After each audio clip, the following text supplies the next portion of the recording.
This week's boiler tip, we're going to talk about wrenches. This is a pipe wrench. It's a very versatile tool. Should be pretty simple. Attach to object, turn to loosen or tighten, etc.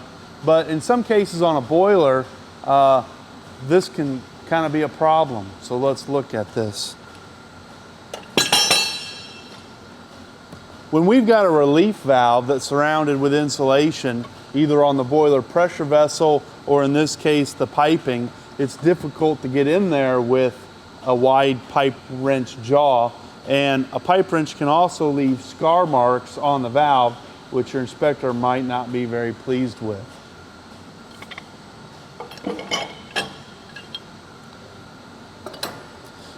So the best tool is a hex head pipe wrench, which lets us get in with a tighter clearance, avoid the insulation, and won't leave marks on the valve.